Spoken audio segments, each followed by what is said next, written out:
በምድር ላይ ከሚኖሩ የወፍ ዘሮች ትልቁ ሲሆን ከተፈጥሮ አስደናቂ ፍጥረታት መካከል የሚቆጠር ነው።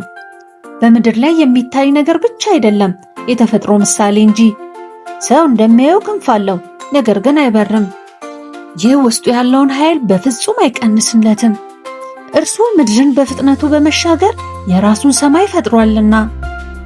ከፍታ መውጣት ብቻ ነፃነት አይደለም፣ በምድር ላይ በፍጥነት መጓዝም ነፃነት ነው የሚል የህይወት ምልክት ይሰጣል።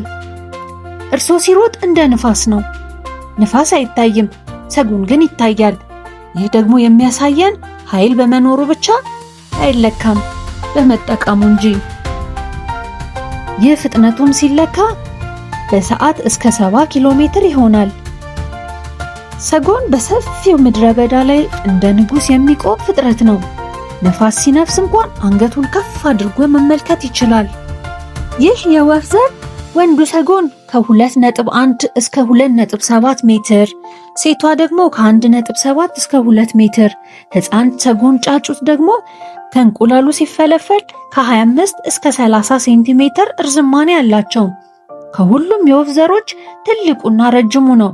በክብደት ረገድም በጣም ከባድ ነው። ወንድ ሰጎን ከ100 ኪሎ ግራም እስከ 150 ኪሎ ግራም፣ ሴቷ ከ90 እስከ 130 ኪሎ ግራም፣ ሕፃን ጫጩት ደግሞ ከ0.8 እስከ 1.2 ኪሎ ግራም ይመዝናሉ። አይኖቹ ትልልቅ ናቸው፣ ከአይምሮ ሁሉ ይበልጣሉ። ይህ አይኑ እንደ ጨረቃ የተስፋ መስኮት ነው። ርቀትን ያያል፣ አደጋን ቀድሞ ያስተውላል። እንደ ጠቢብ ሰው ነው። ከተፈጥሮ ጋር የተገናኘ ነው። ይህ ደግሞ ከተፈጥሮ የሚበረከትለት ጥበብና ስጦታው ነው።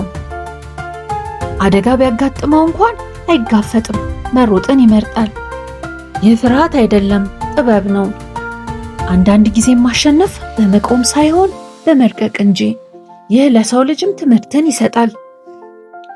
ከዚህ አልፎ ግን አደጋ ቢያጋጥመው በጠንካራ እግሮቹ በመርገጥ ራሱን ተከላክሎ አዳኙ ላይ ጉዳት ሊያደርስም ይችላል። እግሩ 2 ጣቶች ያሉት ሲሆን ይህ ተፈጥሮ በፍጥነት ለመሮጥ የሚረዳው ገጸ በረከቱ ነው። ሴት ሰጎን ከ2 እስከ 3 ዓመት ሲሆናት እንቁላል መጣል ትጀምራለች። እንቁላሉም በዓለም ላይ በጣም ትልቁ ነው። አንዱ እንቁላል እስከ 1.5 ኪሎ ግራም ይመዝናል። ይህ እንቁላል ከ35 እስከ 45 ቀናት ውስጥ በቂ ሙቀት ካገኘ ይፈለፈላል። ከዚያም ጫጩቶቹ በፍጥነት ያድጋሉ። በአንድ ወር ጊዜ ውስጥ ቁመታቸው በጣም ይጨምራል። በ6 ወር ውስጥም እስከ 1.5 ሜትር ሊደርስ ይችላል። የሚያስደንቀው ደግሞ በተወለዱ በጥቂት ሰዓታት ውስጥ መራመድ ይጀምራሉ።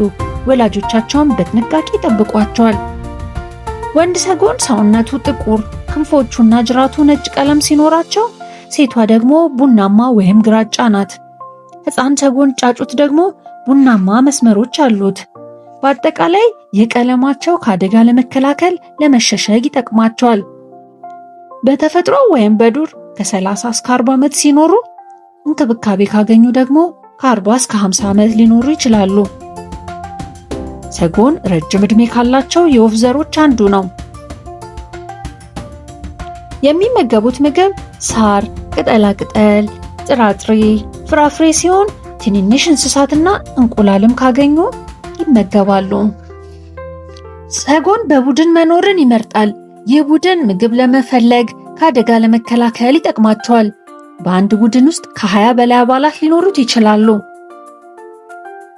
ሰጎን ለመኖር የሚመርጣቸው ቦታዎች ሰፊና ገላጣ፣ ረጃጅም ሳር ዝርያ ያላቸው አረንጓዴ ቦታዎች፣ ለውሃ ቅርብ የሆኑ ቦታዎችን ይመርጣል።